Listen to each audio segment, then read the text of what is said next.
Hi everybody. So this is going to be our first shot at doing a lesson here on our new YouTube channel. I was going to apologize, but I think I'm just going to give a warning instead. With 7 of us stuck in the same house for 24 hours a day, you may hear screaming and yelling and kids flying through the air behind me. That's our normal life. That's one of the kind of the neat things really about everybody being stuck together. There's no escape from reality. This is real life. This is what we have to deal with right now. And I feel fortunate to be able to at least share that with you all. Some personal aspect of my life and how things are going now. And, it's forcing us to work together more, to be more creative, and finding common ground that a lot of times, when things get tough, we just maybe go to another room or leave the house, find that minute of quiet. And right now that's not really working. So if you see a kid flying through there screaming and crying, it'll be okay. Probably won't be the last time it happens. So we're going to start with chapter 11 of the book of John, and we're going to get into the story of Lazarus.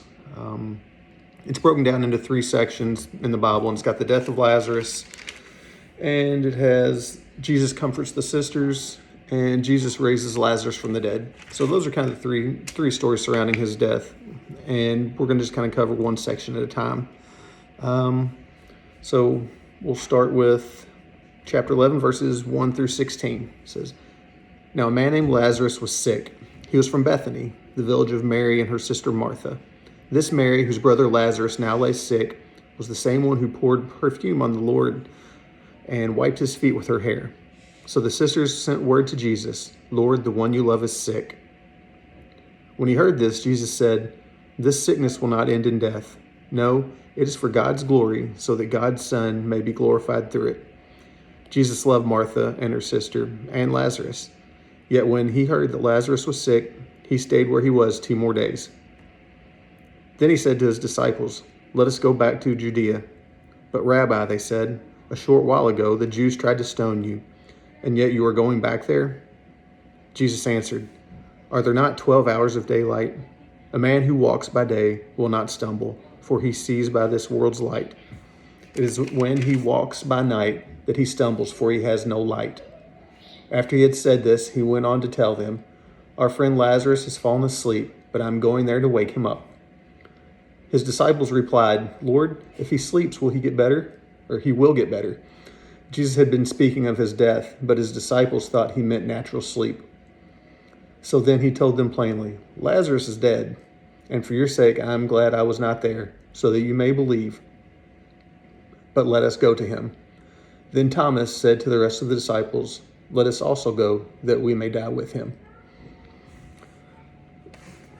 So I think the overwhelming point of this section of Lazarus' story is that something here is going to happen for God's glory.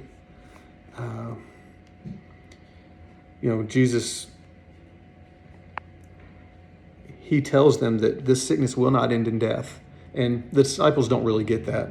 And I think that's true with us most of the time, that we don't always get God's plan. We don't understand how that's going to work, what that's going to look like, how the trouble we're going through is going to glorify God. And it's kind of the common theme throughout the story.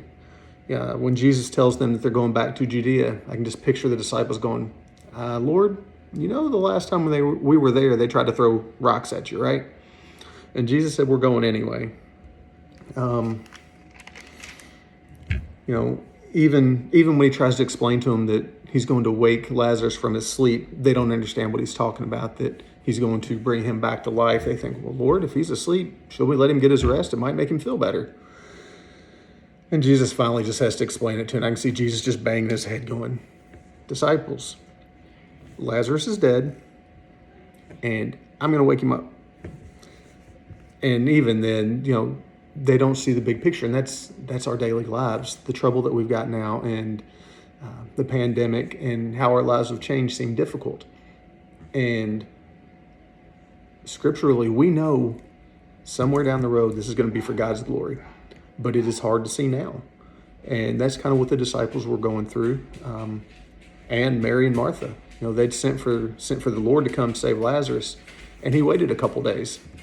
I'm sure that was difficult for them to think, there was a solution there in front of them, and Jesus just didn't come, and not understanding how anything good could come from that.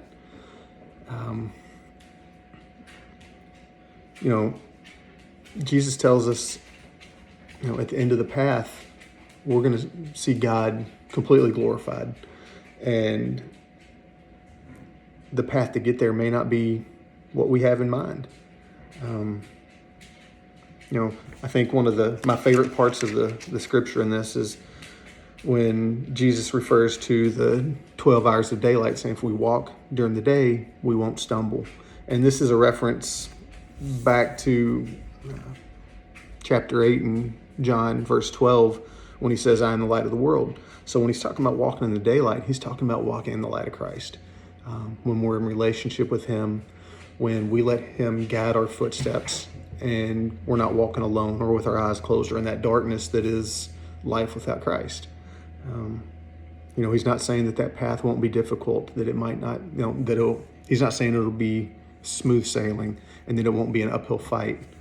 I saw a meme the other day that said, this is going to be our kids' version of I walked uphill both ways to school in the snow. This is going to be their mantra for when people ask how long you were out of school. This is going to kind of top everything.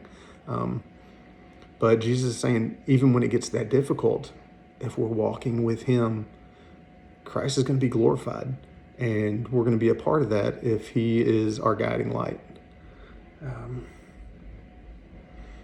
This isn't going to be an easy time. This is a world that kind of looks unfamiliar to us. Not being able to go places, and social isolation where we're by ourselves or just with our immediate families an awful lot is difficult. Not that we don't love our families. I love them a lot. It doesn't mean they're not on my nerves from time to time. But it does give us, Jesus gives us the model of how to live in those difficult times. We focus on God, we focus on the Lord, and we live like he lives, which was forgiving and compassionate and merciful, slow to anger. And, some of those they're not my forte. It's easy to get frustrated and aggravated when we're put in new situations that are unfamiliar and that, who knows when they're going to end. But Jesus has shown us that it's going to be for God's glory, and we're going to walk the path with him, and we're going to get to be a part of that. We're going to be fully glorified with God if we live in his promise. And all the rough stuff that we have to go through right now, we have the confidence that that's going to lead to him. So you'll be able to look for the second section, the second part of this lesson on Lazarus in the upcoming days on the YouTube channel. So I hope that you subscribe to it. Please pass that on to any of your friends that you think might be interested. This might be a great time for us to reach some new people, and just encourage them, like I said, because with things being different and unpredictable, and the challenges that are going to come with some isolation that we're all going to face, this may be encouraging. So please pass this along to anybody you think might need it. And guys, I miss you. This has been a difficult time for all of us, and we're out of our routines, but hopefully we can connect and still spend some time in the Word and keep growing together on our spiritual journey. So I hope you're all doing well, and I look forward to seeing or at least posting soon so that we can stay in communication. Thanks, guys. Have a great day. Bye.